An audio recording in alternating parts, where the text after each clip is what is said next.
दोस्तों, कैसे हो आप। मैं उम्मीद करता हूँ आप सभी अच्छे होंगे और आपके अपने परिवार मैथ्स विद जेलवाला में आपका बहुत बहुत स्वागत है।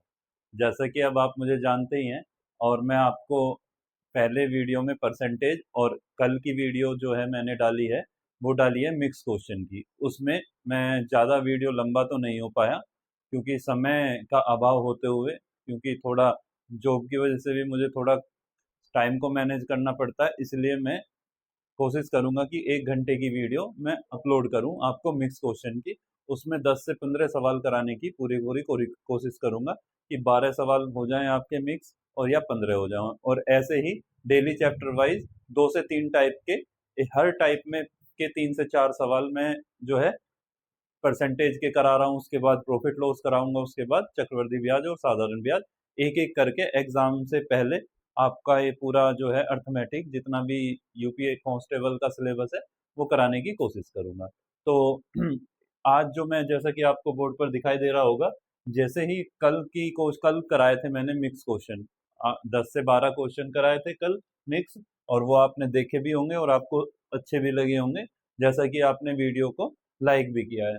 और ये मिक्स क्वेश्चन सीरीज जो है ये सारी प्रीवियस ईयर क्वेश्चन है। अभी सबसे पहले हमारी प्रायोरिटी है क्या, प्रीवियस ईयर क्वेश्चन करने की, कि प्रीवियस ईयर क्वेश्चन कर लेंगे तो हमें पता लग जाएगा कि हमें जो है कितनी डेप्थ में पढ़ना है, क्योंकि ये भी पता होना जरूरी है कि कितना पढ़ना है, इस एग्जाम की रिक्वायरमेंट क्या है।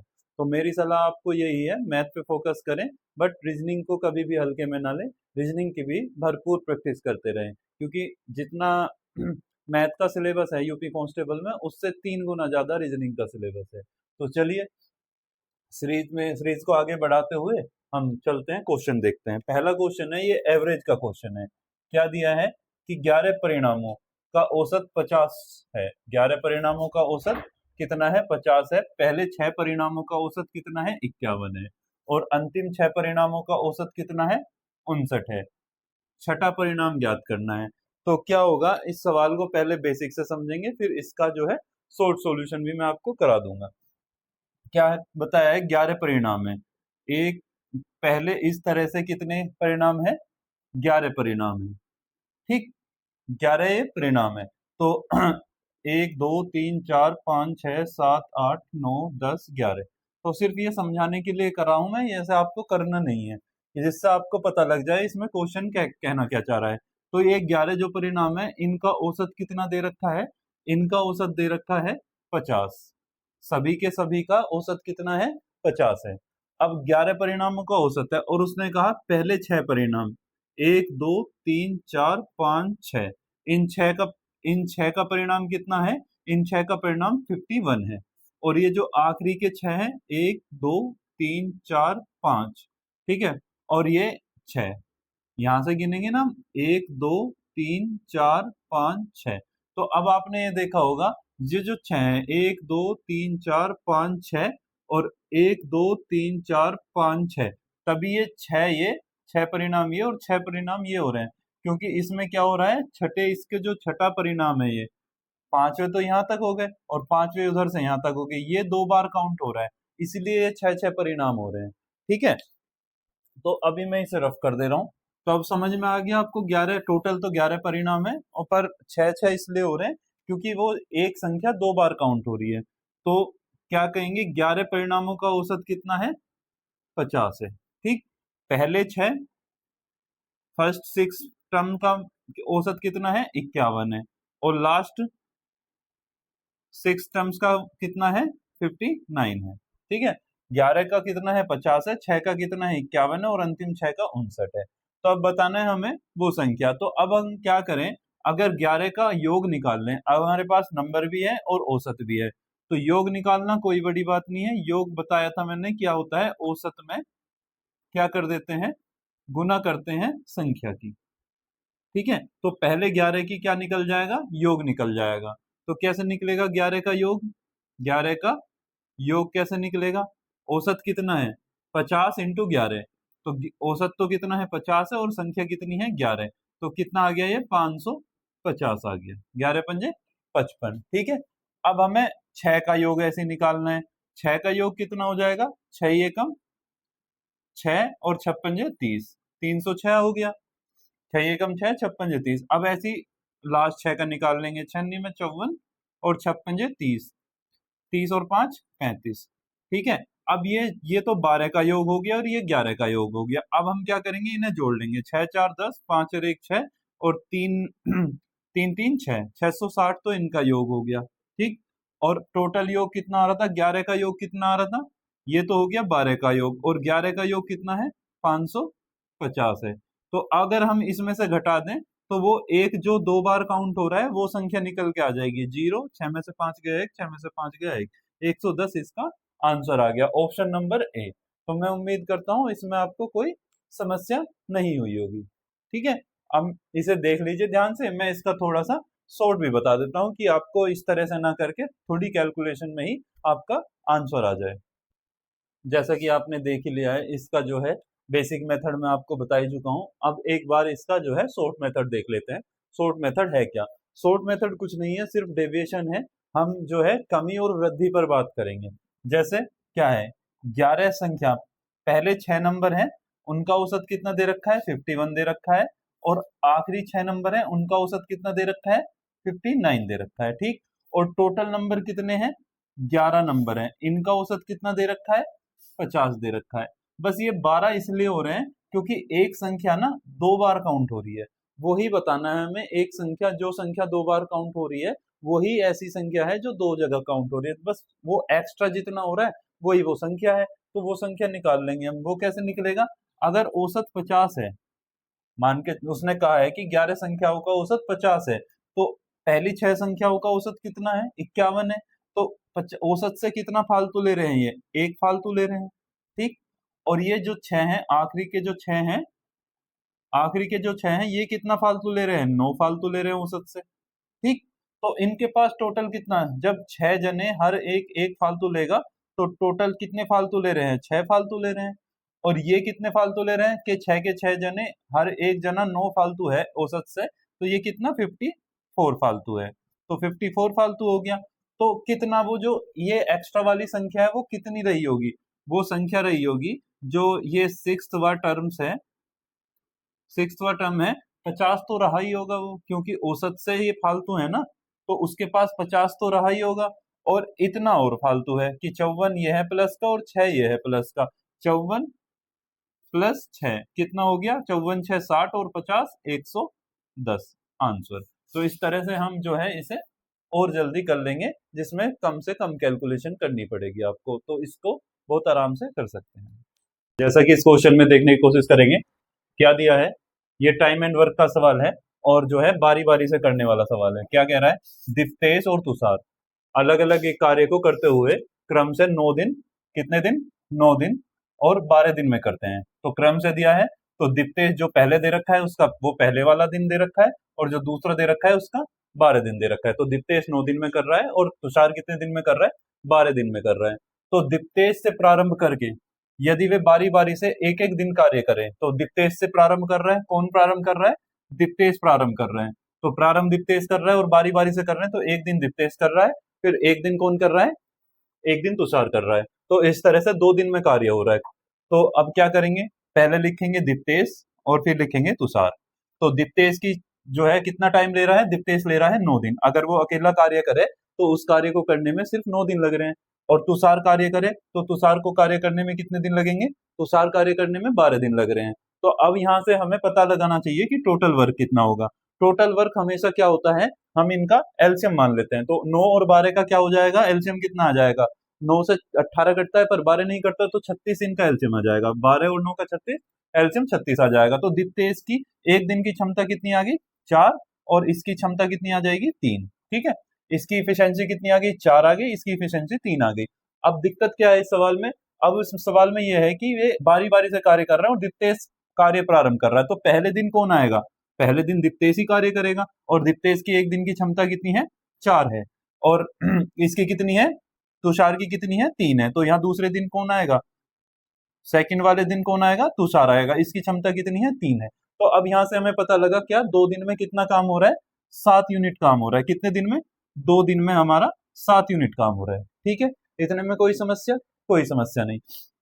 तो ऐसे करके ये साइकिल चल रही है, पहले दिन पहले दिन दिप्तेश, दूसरे दिन तुषार, फिर पहले दिन दिप्तेश, दूसरे दिन तुषार, फिर पहले दिन दिप्तेश, दूसरे दिन तुषार। अब क्या है, हमें कार्य को कहां तक ले जाना है, बस जितना हमारा टोटल वर्क है उससे ज्यादा ना हो, उससे ज्यादा ना हो। तो 7 या 21, 7 चौक 2 दिन में कितना हो रहा है, 7 काम, तो 7 चौक 28, 7 पंजे 35 होते हैं। पर होगा क्या, यहां से ये शुरू कर रहा ना, तो साइकिल तो यहीं खत्म हो रही है ना, पहले दिन ये कर रहा, दूसरे दिन ये कर रहा, पहले दिन ये कर रहा, दूसरे दिन ये कर रहा। तो इसमें से 36 में से इसकी साइकिल तोड़ लो, हम 4 हटा लिया हमने इसमें से, 32 तो अब हमें पता है 32 काम तो ये दोनों मिलके ही कर रहे होंगे, तो 32 तो 7 से कटता नहीं, बट 28 कटता है। तो 7 चौक 28 और 2 चौक 8, 4 से इसमें गुना कर दी और 4 से इसमें गुना कर दी। अब हमें पता लग गया कितना, 8 दिन में कितना काम हो गया, 8 दिन में 28 काम हो गया। इतने में कोई समस्या, किसी भी प्रकार की कोई समस्या नहीं। अब यहां से कौन आएगा, अभी जो है लास्ट में कौन आ गया होगा इसमें, 8वें दिन जो आ गया होगा तुषार आ गया होगा। अब जो 9वें दिन की बारी आएगी, किसकी आएगी, दिप्तेश की, तो +1 होगा यहाँ पे। तो कितना हो जाएगा, दिप्तेश जो है कितना काम कर रहा था, 4 काम कर रहा था, तो 9 दिन में कितना काम हो गया, 32 हो गया। अब कौन आएगा, तुषार आएगा, फिर एक दिन होगा, एक दिन और काम करना पड़ेगा, वो कितना काम कर देगा, 3 और काम कर देगा। तो देखते रहेंगे कि 36 से ज्यादा नहीं होना चाहिए। अब यहाँ पे कितना दिन हो गए, 8 और 1 9 और 1 10, ठीक है, 8 और 1 9 और 1 10, 10 दिन में कितना काम हो गया, 10 दिन में हमारा 35 काम हो गया। हमें काम कितना करना है, 36 कराना है। तो अब जो है, जब दिप्तेश इस ये आ गया, तुषार आ गया, अब दिप्तेश ही तो आएगा उसके बाद, पर हमें काम कितना कराना है, एक काम कराना है, क्योंकि टोटल काम कितने हैं, 36, 35 हमारे हो चुके हैं। अब एक काम कौन करेगा, वो दिप्तेश करेगा, पर ये तो एक दिन में कितना काम कर दे रहा है, 4 काम कर रहा है, तो 10 दिन तो ये पूरे पूरे लगे ही थे। अब 10 से जितने भी लगेंगे एक्स्ट्रा दिन लगेंगे, कितने, जब 10 से एक दिन में कितने काम कर रहा है, 4 काम कर रहा है, काम कितना होना है, एक ही काम होना है, तो क्षमता कितनी आएगी, दिन समय कितना लगेगा, 1/4 समय लगेगा, पूरा दिन नहीं लगेगा, उसका 1/4 ही समय लगेगा। जितना काम बचा है वो ऊपर आ जाएगा, और जितनी उसकी क्षमता है उस दिन की, तो 4 थी क्षमता, वो बटे में आ जाएगी, तो ये इतने दिन निकल आते हैं। तो कितना हो गया, 10 चौक 40 और 1 41/4। तो इस तरह से आप इसका आंसर दे सकते हैं, कौन सा है, 41/4 इसका सही आंसर है। उम्मीद करता हूं आपको ये सवाल सही समझ में आ गया होगा, और नहीं अगर किसी को पहले से आता था तो इसको देख के अपना आगे इसकी प्रैक्टिस करें, जिससे आने वाले सवालों में कोई समस्या ना आए। PYQ है, आया हुआ सवाल है। देखिए इस क्वेश्चन को देखिए, ये जो है लाभ हानि का सवाल है, और इसमें क्या कहा है, 33 मीटर कपड़ा बेचने पर 11 मीटर कपड़े के विक्रय मूल्य के बराबर क्या हो रहा है, लाभ होता है। ठीक है, लाभ परसेंटेज बताएं, बिल्कुल बेसिक सा सवाल है। बस जो है थोड़ी सा क्या है, इसमें एक लॉजिक है, लाभ हो रहा है कितना, 33 मीटर कपड़ा बेच रहा है और 11 मीटर कपड़े के विक्रय मूल्य के बराबर लाभ होता है। अगर किसी को कुछ भी नहीं आता इस सवाल में, तो बिल्कुल मैं बेसिक अप्रोच बता देता हूँ, इसमें क्या होगी। तो लाभ बराबर क्या होता है, हमेशा पता ही है हमें, लाभ बराबर क्या होता है, SP माइनस CP होता है। भाई लाभ तभी तो होगा जब उसका सेलिंग प्राइस कॉस्ट प्राइस से ज्यादा होगा, तो लाभ हो जाएगा, और अगर कॉस्ट प्राइस ज्यादा हो जाएगा सेलिंग प्राइस से, तो हानि हो जाएगी। तो अभी कह रहा है लाभ हो रहा है। अब लाभ हो कितना रहा है, लाभ हो रहा है 11 मीटर कपड़े के विक्रय मूल्य के। तो यहाँ पे हम सीधा सीधा लिख लें 11 मीटर कपड़ा का सेलिंग प्राइस, लिख लिया लाभ की जगह, भाई इतना ही तो लाभ हो रहा था, 11 मीटर कपड़े के सेलिंग प्राइस के बराबर। फिर और बे का कितना था उसने, 33 मीटर कपड़ा बेचने पर, तो सेलिंग प्राइस कितना आएगा, 33 मीटर SP। ठीक, और माइनस क्या होगा, जब 33 मीटर कपड़ा बेचने पे ही तो लाभ हो रहा था, तो खरीदा भी तो 33 मीटर ही होगा, तो यहाँ कितना हो जाएगा, 33 CP। ठीक है, अब इतना सरल करना है, बस SP एक तरफ कर लेंगे, CP एक तरफ कर लेंगे। अब ये 11 SP है और ये 33 SP है, तो ये बराबर से उठ के इधर जाएगा, तो कितना हो जाएगा, कितना हो जाएगा, 33 SP माइनस 11 SP। ठीक है, और ये 33 CP है, ये बराबर से उठ के इधर आएगा, तो कितना हो जाएगा, ये माइनस का है तो प्लस में हो जाएगा, 33 CP। इतने में कोई किसी प्रकार की कोई समस्या नहीं होनी चाहिए।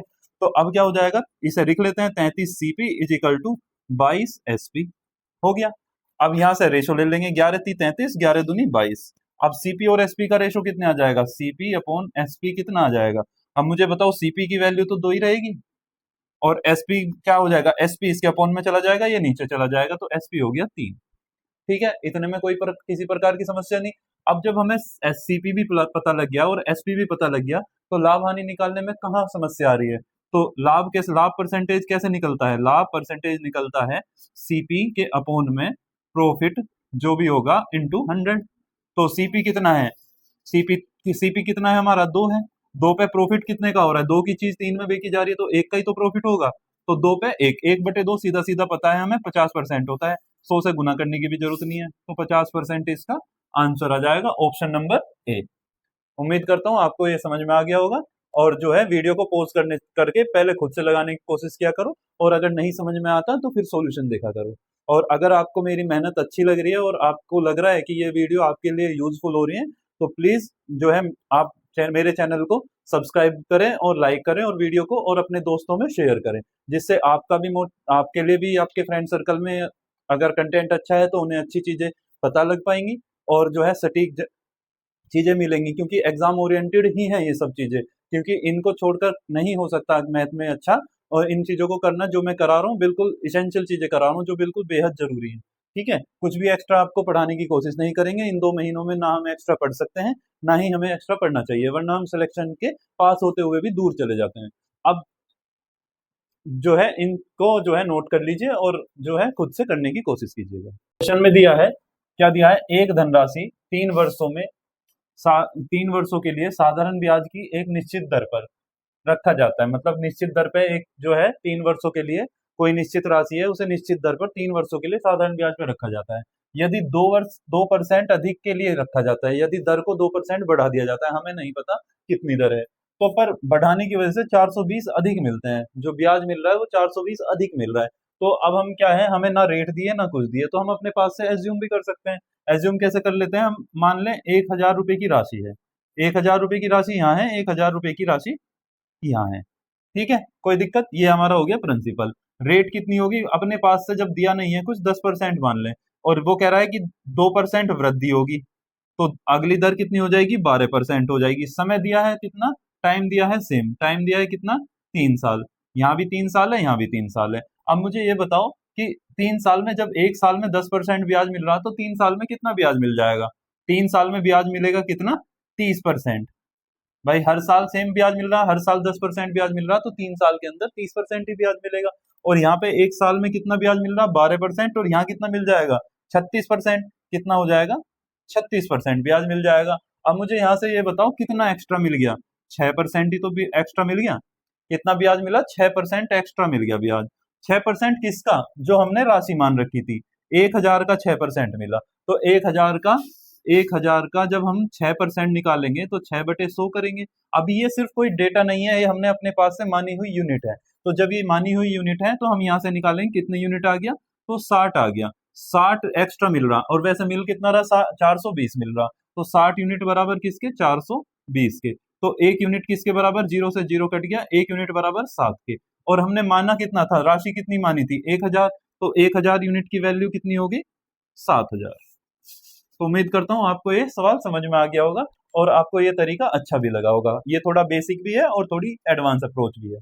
क्वेश्चन देखिए, क्वेश्चन दिया है 14, 10, 6, 2, ये ऐसे सीरीज दी है, और इसका कौन सा पद दिया है, 14 पद ज्ञात करना है। तो हम सीरीज देख लेते हैं, 14 है, फिर 10 है, फिर 6 है, फिर 2 है, ऐसे ऐसे करके T14 वा पद, टर्म्स 14वां नंबर बताना है, और 14वां नंबर पहले तो हमें सीरीज पता होनी चाहिए, सीरीज कौन सी है, सीरीज पता करने के लिए दूसरे में से दूसरे और इन दोनों का अंतर कितना आ गया, 4, इन दोनों का अंतर आ गया 4, इन दोनों का भी अंतर कितना आ गया, 4, ठीक है, कोई दिक्कत नहीं।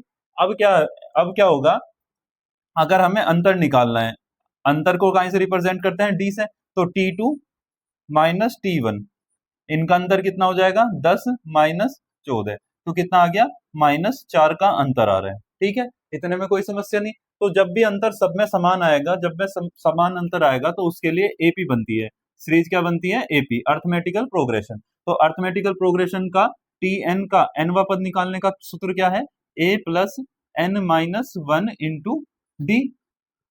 कोई दिक्कत यहाँ तक, अब सीधे सीधे वैल्यू रख देंगे, हमें कौन से पद की चाहिए, T14वीं वैल्यू चाहिए, तो 14वीं वैल्यू कैसे निकलेगी, पहला पद क्या है, ए कितना है, 14, दिक्कत कुछ, कोई दिक्कत नहीं, प्लस n-1, n कितना है हमारा, हमें निकालना है कौन सा, 14वां पद ही निकालना, ये है ना n, तो n कितना हो गया, 14, -1 कितना हो गया, d कितना आया हमारा, -4, d आया हमारा -4, तो T14 कैसे निकलेगा, यहाँ ऐसे रहेगा, 14 प्लस 14 में से एक गया 13, 13 गुना -4। ठीक है, अब ये कितना हो जाएगा 14 माइनस माइनस प्लस की गुना हो जाएगा तो साइन आएगा माइनस का, तो 13 चौका 52। तो 14 में से 52 गए, 12 में से 4 गए 8, और यहाँ कितने बचेंगे 4, 4 में से 1 गया 3, और साइन आएगा माइनस का क्योंकि माइनस के ज्यादा है। तो माइनस का 38, 38 कौन सा ऑप्शन है? Option number D. तो उम्मीद करता हूँ आपको ये सवाल समझ में आ गया होगा, और हर शिफ्ट में पूछा जा रहा है ये सवाल, तो एपी के भी साथ साथ प्रैक्टिस करते चलें, एपी और जीपी के भी। क्वेश्चन देखिए, क्वेश्चन में क्या कहा है, ये जो है टाइम स्पीड डिस्टेंस का सवाल है कि यदि वंदन वंदन कोई व्यक्ति है, उसकी गति कितनी है 20 किलोमीटर प्रति घंटा है, तो 500 मीटर की दूरी तय करने के लिए उसे कितना मिनट लगेगा। तो अब क्या है, दूरी काय में दे रखी है 500 मीटर में दे रखी है, और क्या पूछा है, समय काय में पूछा है, मिनट में पूछा है। अगर हम किलोमीटर प्रति घंटे में निकालेंगे तो फिर उसे समय आएगा हमारा घंटे में, उसे काय में बदलना पड़ेगा, मिनट में बदलना पड़ेगा। तो हम इसको दो तरीके से कर सकते हैं, पहले सेकंड में, क्योंकि मीटर में दे रखा है तो चाल को मीटर प्रति सेकंड में बदल लेते हैं, तो समय हमारा काय में आ जाएगा, सेकंड में आ जाएगा। कैसे? चाल बराबर होता है, चाल बराबर होती है दूरी बटे समय। हमें चाहिए क्या? समय। समय चाहिए ना हमें, समय होता है दूरी बटे चाल। ठीक है, अब दूरी तो हमारे पास कितनी है 500 मीटर है, 500 मीटर है। अब स्पीड है हमारे पास 20 किलोमीटर प्रति घंटा, तो 20 किलोमीटर प्रति घंटा। तो मैंने अपना पिछली वीडियो में आपको बताया था क्या, किलोमीटर प्रति घंटा और उसे मीटर प्रति सेकंड में बदलना है, तो कहीं से कर देंगे, बड़ी यूनिट से छोटी यूनिट में जा रहे हैं तो 5/18 से गुना कर देंगे। तो 5/18 से गुना करेंगे जब इसमें किलोमीटर प्रति घंटा को मीटर प्रति सेकंड में बदलने के लिए, तो कितना हो जाएगा 20 गुना 5/18। ठीक, और ये 2 से कितनी बार कटेगा 9 बार, तो ये कितना आ जाएगा 50/9। कितनी आ गई चाल? मीटर प्रति सेकंड में। अब दूरी कितनी है 500, दूरी तो हम यहाँ पे दे ही रखा है हमें, कितनी 500 मीटर है। अब इसे भाग कर देंगे काय से, चाल कितनी आ गई 50/9। जब 50/9 है, बटे यहाँ जाएगा तो ये 9 ऊपर ही तो जाएगा, तो मैं इसे यहाँ से रख करके ऊपर ही गुना कर देता हूँ, कितनी 9। ठीक, अब यहाँ से कितना आ जाएगा, 0 से 0 कटेगा, 5 ढाई 50, तो 10 निम 90। तो 90 क्या है, ये मीटर प्रति सेकंड में चालता, तो समय काय में आएगा, सेकंड में। अब हमसे पूछा है उत्तर काय में, मिनट में, तो 90 सेकंड में कितने मिनट होते हैं, 1.5 मिनट होते हैं, या फिर 90 सेकंड को 60 से भाग कर देंगे तो कितना आ जाएगा, 6 एकम 6, 56 30, तो 1.5 मिनट हमारा आंसर। कौन सा उत्तर हो जाएगा? Option number A. उम्मीद करता हूं आपको ये सवाल समझ में आ गया होगा, बिल्कुल बेसिक सवाल था। देखिए, क्वेश्चन दिया है, अनुपात का सवाल है कि 851 रुपए की कोई राशि है, उसे कितने अनुपात में, इतने अनुपात में दे रखा है, 1/2 अनुपात 2/3 अनुपात 3/4 दे रखा है, के अनुपात में विभाजित किया जाता है, तो पहले भाग का मान ज्ञात करो। अब इसको क्या है, पहले तो सरल अनुपात में करना पड़ेगा, अभी हम ऐसे तो बांट नहीं सकते 851 को, तो पहले क्या है, इसको सरल अनुपात बना लो। ये ए है राशि, ये है बी का अनुपात है, ये सी का अनुपात है, कितना 1/2। ठीक है, आपको दोबारा लिख देता हूं, दिखाई नहीं दे रहा होगा, 1/2, 2/3 और 3/4। ठीक है, ये अनुपात दिए हैं तीनों। अब इस अनुपात को सरल करने के लिए क्या करना होगा, इनका एलसीएम ले लेंगे। कितना एलसीएम ले लेंगे, इनका एलसीएम कितना आ जाएगा 12, 12 की सब में गुना कर देंगे। ठीक है, 12 की पूरे अनुपात में गुना कर देंगे। अब देखो 2 से 12 कितनी बार कटेगा, 6 बार, 6 की गुना 1 में होगी तो 6 ही आ जाएगा, ये आ गया। अब 3 से कितनी बार कटेगा 12, 4 बार, 4 की गुना 2 में हो जाएगी तो 8 आ जाएगा। 4 से कितनी बार कटेगा 12, 3 बार, तो अनुपात कितना आ जाएगा, 3 तिया 9 हो गया। इतने में कोई दिक्कत? अब ये हमारे पास सरल अनुपात बन गया 6, 8, 9। अब ये राशि जो है इसी अनुपात में बांटना हमारे लिए कोई ज्यादा बड़ी चीज नहीं है, तो कैसे 6, 8, 14, 14, 9 कितने होते हैं 23 होते हैं। तो टोटल राशि कितनी आई हमारे, 23 यूनिट आया। तो 23 यूनिट किसके बराबर है, 851 के। किसके बराबर है, 851 के। ठीक, अब इसे भाग कर लेंगे, 23 से कितनी बार कट जाएगा, 23 एकम 23, 23 पंजे 115 ज्यादा होते हैं, 23 × 3 = 69, 23 चौका 92, तो 23 × 3 = 69, बच गए कितने, 23 × 3 = 69, 16 बच गए, 61, 16 ये है और एक और है, 161 हो गया। तो 23 सत्ते कितने होते हैं, 161। तो टेबल भी तुम्हें जो है अच्छे से याद होंगे, तो कैलकुलेशन थोड़ी फास्ट होगी। तो 37 आ गया, एक यूनिट का मान कितना आ गया 37। हमसे पूछा कौन सा, पहले भाग, पहला भाग होगा कितना 6 यूनिट, तो 6 यूनिट का मान कितना हो जाएगा 37 गुना 6। अब 6 सत्ते 42, तो यूनिट डिजिट देख लो, इकाई अंक कितना है 2। तो इस तरह से भी हम इकाई अंक की हेल्प लेके जल्दी उत्तर दे सकते हैं, पूरी गुना भी करने की जरूरत नहीं है। तो उम्मीद करता हूँ आपको ये सवाल सरल सवाल था बिल्कुल, और समझ में अच्छे से आ गया होगा, आया हुआ सवाल है। देखिए क्वेश्चन है परसेंटेज का, और अभी जो है परसेंटेज के क्वेश्चन में क्या दिया है, इसमें जनसंख्या पर आधारित सवाल है। क्या सवाल है, सवाल पढ़ते हैं एक बार। एक गांव में हैजे के कारण 10% लोगों की तो मृत्यु हो गई, ठीक, और इसके कारण शेष लोग जो बचे उनमें 25% गांव छोड़कर चले गए। तो फिर जनसंख्या घटकर कितनी रह गई, 2025 रह गई, ठीक है। और गांव में मूलतः रहने वाले लोगों की कुल संख्या ज्ञात करो। तो क्या है, जो मूल रूप से शुरू में कितने थे वो बताने हैं। तो इसको करने के दो तरीके हैं, बस लिखने के तरीके दो हैं, बाकी है वही चीज। सक्सेसिव जो है मेथड लगता है इसमें। कैसे लिखने का तरीका, बिल्कुल बेसिक वाला जो है वो तो रेशो मेथड है, क्योंकि क्या है सबसे पहले क्या है, मूलतः कितने थे, 10% लोगों की मृत्यु हो गई। तो मान के चलो ये थी इनिशियल और ये है फाइनल, ठीक। पहले कितने परसेंट लोगों की मृत्यु हुई, 10%। 10% की फ्रैक्शन कितनी होती है, 1/10। तो 10 में से कितने लोगों की मृत्यु हो गई, 1 लोग की मृत्यु होगी। तो जब शुरू में 10 लोग थे और 10 में से 1 की मृत्यु हो गई तो 9 बच गए होंगे, ठीक। यहाँ तक किसी प्रकार की कोई समस्या नहीं, जो सवाल में दिया है वही हमने यहाँ पे लिखा है। फिर उसके बाद आगे चलने के बाद इसके शेष लोगों में से 25% लोगों ने गांव छोड़ दिया। तो जो भी बचे होंगे उसके 25% लोग, मतलब 1/4। 4 अगर टोटल थे, 4 में से कितने, 1 लोगों ने, जो 4 बच गए थे, तो 4 में से 1 ने छोड़ दिया। तो 4 ने छोड़ा, 4 थे, 4 में से 1 ने छोड़ा, तो 3 रह गए होंगे। कोई दिक्कत, कोई दिक्कत नहीं। तो कितने हुआ, 4 में से 1, जब 25% लोगों ने छोड़ दिया तो 4 में से 1 ने छोड़ दिया, तो 3 रह गए होंगे। अब यहाँ पे हुआ क्या, तो अब बच गए कितनी, अब 2025 रह गई है। तो कितनी रह गई है, 9 3 27, 27 यूनिट तो यहाँ आ रहा है, और 10 चौक 40 यहाँ आ रहा है। तो उसने क्या कहा है कि गांव में जो अब रह रही है 2025 रह रही है, तो 27 यूनिट की वैल्यू कितनी है, 2025 है, ठीक।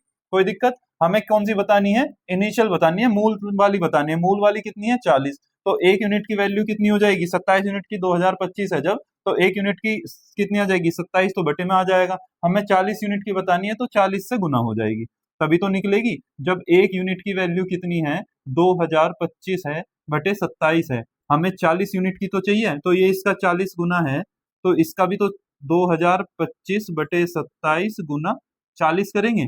तो वही मैंने यहाँ डायरेक्ट लिखा है। तो अब काट दो जो कट रहा है, 27 से कितनी बार कटेगा, अब देखो ये 7 और 2 9, 9 से कट रहा है, 2 2 4 और 5 9। जिस संख्या के अंकों का योग 9 से कट जाए वो संख्या 9 से कट जाती है।